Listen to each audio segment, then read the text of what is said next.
मध्य प्रदेश की बात। 19 अप्रैल पहला चरण आपके सामने है मध्य प्रदेश में, आपकी स्क्रीन पर 19 अप्रैल सीधी, शहडोल, जबलपुर, वहां पर मैंने काफी पढ़ाई की है, मंडला, बालाघाट, छिंदवाड़ा, पहला 19 अप्रैल। अब दूसरे चरण की बात करें सुमेरा, दूसरा चरण 26 अप्रैल को टीकमगढ़, खजुराहो, रीवा, बैतूल, दमोह, सतना और होशंगाबाद। और निशांत, मैं हूं नहीं मध्य प्रदेश की, लेकिन रीवा में मैंने भी अपने जीवन का एक हिस्सा बिताया है। क्या बात है। अब देखिए, अब हम आ गए तीसरे चरण पर। मध्य प्रदेश में तीसरे चरण की बात करें, 7 मई मुरैना, ग्वालियर में मैंने पढ़ाई की है, भिंड के पेड़े मशहूर हैं, गुना कई लोग जाते हैं, विदिशा, भोपाल और सागर और राजगढ़, ये आपके सामने। सुमेरा, अगला चरण मध्य प्रदेश में तीसरा चरण 7 मई को होगा। यहां पर जो मतदान होगा 13 मई को देवास, मंदसौर, धर, खरगोन, उज्जैन, रतलाम, इंदौर और खंडवा में मतदान होगा। 13 मई के मतदान इन सीटों पर होंगे। देखिए, चौथा चरण है जिसमें उज्जैन में, रतलाम में, इंदौर में मतदान होना है। और ये अब बात कर रहे हैं, ये हम मध्य प्रदेश की बात कर रहे हैं चौथे चरण में। अब हम बात करते हैं अगला चरण जो आपके सामने आने वाला है। देखिए, या अगला, अब ये देखिए, अब मध्य प्रदेश में चौथा चरण आपने देखा। अब अगला स्टेट दिखाते हैं। अगला स्टेट बिहार की अगर बात की जाए, वहां पर बड़ा रोचक होने वाला है। हमारा ओपिनियन पोल एकदम अलग कहानी बता रहा है बिहार की, जो अब से थोड़ी देर में हम फिर से दिखाने वाले हैं। बिहार में पहला चरण 19 अप्रैल, नवादा, गया, जमुई और औरंगाबाद। सुमेरा जी हाँ, इसके बाद 19 अप्रैल के बाद 26 अप्रैल को दूसरा चरण होगा, जिसमें किशनगंज, कटिहार, पूर्णिया, भागलपुर और बांका में मतदान होगा। दूसरा चरण बिहार में ज्यादा चरणों में मतदान होने वाला है। तीसरा चरण भी बता देते हैं। देखिए, 7 मई को तीसरा चरण है, झंझारपुर, सुपौल, अररिया और खगड़िया। तीसरे चरण में 7 मई को यहां होगा मतदान। निशांत, चौथे चरण की अगर बात की जाए, 13 मई को सबसे पहले दरभंगा, समस्तीपुर, मुंगेर, उजियारपुर और बेगूसराय, यह है चौथा चरण। सुमेरा जी हाँ, चौथे चरण के बाद 5वें चरण का मतदान, क्योंकि बिहार उन राज्यों में से एक है जहां ज्यादा चरणों में मतदान हो रहा है। 5वां चरण जो मतदान का है, उसमें मतदान होगा 20 मई को। सीतामढ़ी, मधुबनी, मुजफ्फरपुर, सारण और हाजीपुर में होगा 5वें चरण का मतदान। बिहार में 7 चरण में चुनाव है।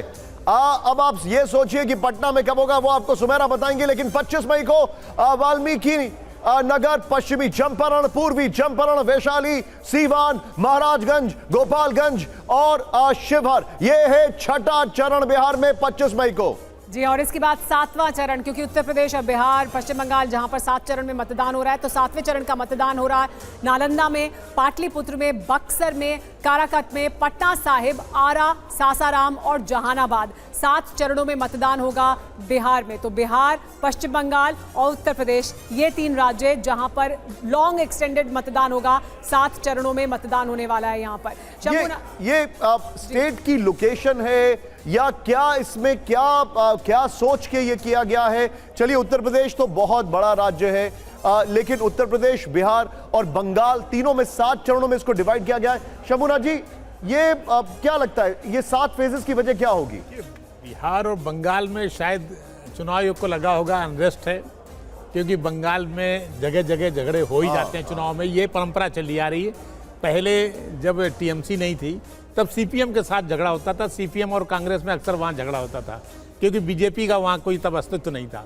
टीएमसी आने के बाद टीएमसी का झगड़ा अक्सर रहता है। ममता बनर्जी कहीं ना कहीं झगड़ा करती रहती हैं, इसलिए वो बिहार में तो 7 चरण, उसमें बंगाल में 7 चरण समझ में आते हैं। बिहार में भी 7 चरण इसलिए किए गए कि आरजेडी का भी कई जगह झगड़ा रहता है। जेडीयू है, आरजेडी है, बीजेपी है, तो आपस में कहीं ना कहीं टकराएंगे। लेकिन उत्तर प्रदेश में 7 चरण बड़ा अजीब लग रहा है, क्योंकि जब एक जगह का आदमी फ्री हो जाएगा, अब चुनावी हिंसा नहीं होती। हाँ, उत्तर प्रदेश में चुनावी हिंसा के कारण वो ये चरण किए जाते थे। अगर इलेक्शन वायलेंस की दृष्टि से देखें तो बहुत शून्य की नहीं, लेकिन क्या कुछ ऐसा हो सकता है?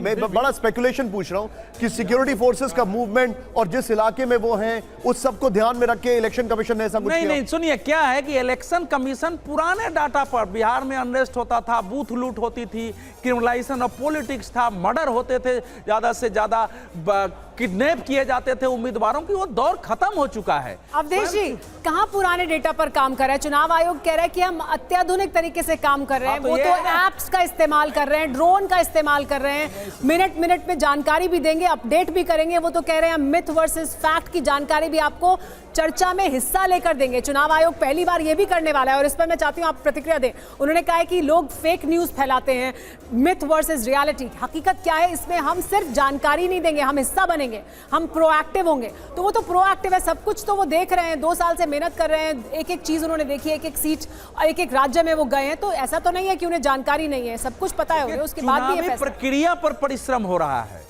लेकिन अगर आप हिंसा का डाटा आधुनिक इस्तेमाल करेंगे तो 7 चरण में चुनाव की आवश्यकता बिहार, यूपी वगैरह में नहीं पड़ेगी। एक दूसरी बात जो चुनाव आयोग ने कहा है, वो चुनाव आयोग का अपना, मैं मानता हूं कि उनकी भूमिका है, वो जरूर कहें कि हाँ हमारे यहाँ लोग कैसे वोट डाले, लोग कैसे, लोगों की आप आलोचना मत करें लोग। लेकिन इस समय का परिस्थिति स्वयं चुनाव आयोग कहता है कि बाहुबल को हमने चुनाव से लगभग खत्म कर दिया है, धन बल का प्रभाव हमारे यहाँ ज्यादा है। तो जो आधुनिक सिस्टम का इस्तेमाल है, वोट डालने में है, लोगों की सुविधा के लिए है, प्रचार में है, तो उसी प्रकार से जो हिंसा के विरुद्ध प्रचार हुए उनका भी असर हुआ है। वोटिंग परसेंटेज भय घटने के कारण भी हुआ है कि लोगों के अंदर सुरक्षा बोध हुआ है कि हम वोट। लेकिन सर मैं आपसे एक बड़ा सवाल यहां पर पूछ रहा हूं मैं, अवधेश जी, चुनाव आयोग ने कहा है कि पिछली बार नैतिक सेंसर था, लेकिन अब हम अतीत भी देखेंगे। अगर किसी ने नफरत भरे भाषण दिए, निजी जिंदगी से जुड़े पहलुओं पर गलत बयान दिए, धार्मिक नफरत फैलाने की बात कही, तो कार्रवाई होगी। इसका कैसे मूल्यांकन होगा कि कोई भाषण बिल्कुल नफरत फैलाने वाला है? देखिए, चुनाव आयोग नई बात नहीं कह रहा है। हमारे यहाँ इलेक्शन लॉ जब आप पढ़ेंगे, इलेक्शन लॉ में ये सब बातें लिखी हुई है कि इसमें कितनी सजा होगी, कितनी कार्रवाई हो सकती है। हमारे यहाँ क्रिमिनल एक्ट्स हैं, जो दंड संहिता है, पेनल कोड, अब तो नाम बदल गया उसका, तो उसमें ये सारी बातें अंकित है। चुनाव आयोग बिल्कुल सही कह रहा है, लेकिन समस्या यही है कि जब भी कोई स्पीच ऐसा होता है निशांत जी, तो चुनाव आयोग थाने में जाके FIR दर्ज करता है। वो FIR उन्हीं कोड के तहत होता है। लेकिन अवधेश जी, बाद में कुछ बदलाव हुआ है।